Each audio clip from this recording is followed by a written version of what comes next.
So, video 4 focuses on religious experience. Now, I think this is a very straightforward topic on the exam paper. All right, it's quite straightforward with regards to evaluation, as well as, all our elements, really, of this answer. Now, what it does require is you remembering the 4 sort of key personal religious experiences that we've spoken about. All right, so number 1 is conversion. All right, number 2 is miracles. Number 3 is prayer. Number 4 is the numinous. Now, one of those is difficult. The other ones are pretty straightforward. So, conversion, the idea of where you didn't believe in God before and then you converted to belief. An example that we've used for this is John Pridmore, okay, the London gangster, all right, who was leading a life that was very contradictory to what God would have intended, all right, and that he decided to change his life to God because he felt that God was within him, telling him, all right, that he needed to turn,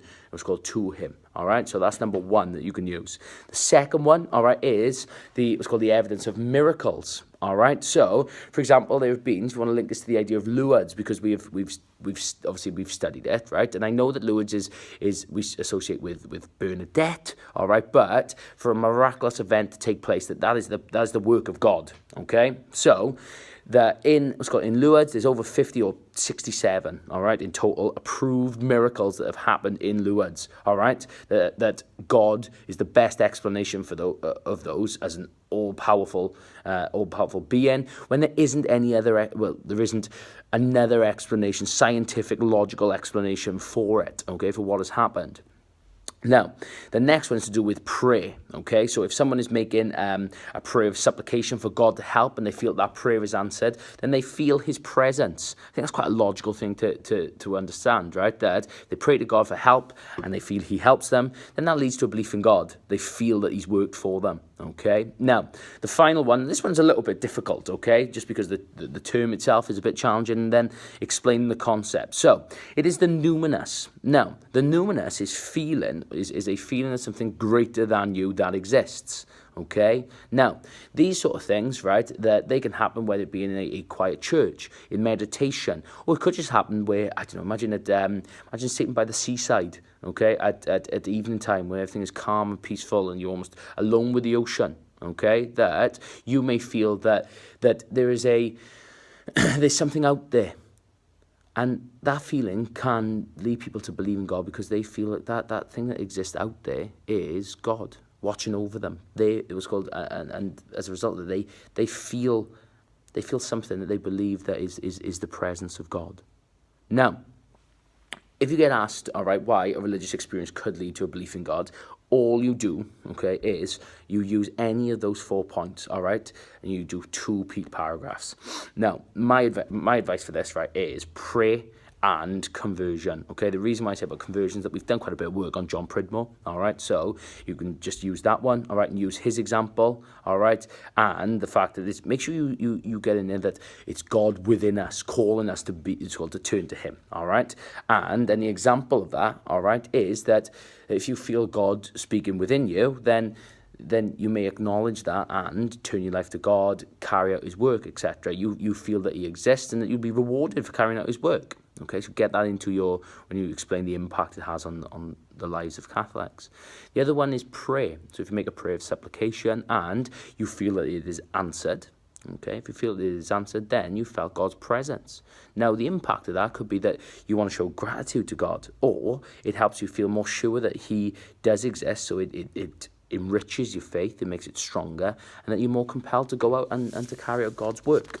Now, we've done quite a lot of work on the alternative side of this as well. The fact that how religious experiences or the inconsistencies with them lead to some people saying that, you know what, maybe God doesn't exist and there's different explanations. So if you use the example of John Pridmore, all right, the point here would be that there are issues relating to conversion.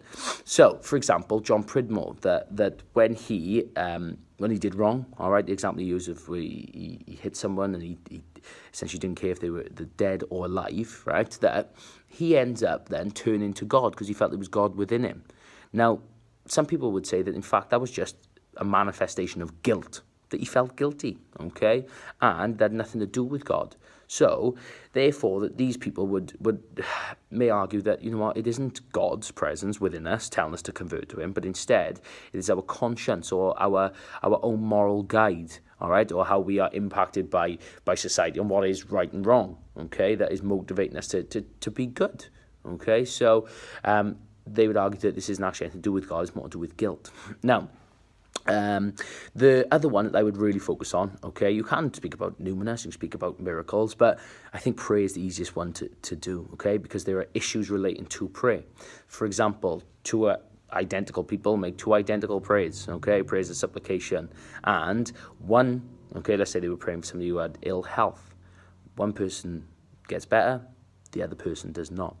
Why is there this inconsistency? Okay, if God is supposed to be all-powerful, all-loving, okay, and all-knowing, then why doesn't he, okay, why doesn't he know that this person does need help, all right? And if he was loving, why is he making one person suffer and not another? Now, as a result of this, some people would say that it is a coincidence. Now, if you really want to push up to get that A-star answer here, okay, you can say about the fact that this is the inconsistent triad, right? That causes, you can bring that sort of terminology into this answer and say that if God is supposed to be all loving, all right, and therefore he should answer identical prayers of supplication, all right, so that it suggests that maybe he isn't all-powerful, isn't all-knowing, and isn't all-loving, and as a result of that, you know what, if those are key features of God, maybe he doesn't exist.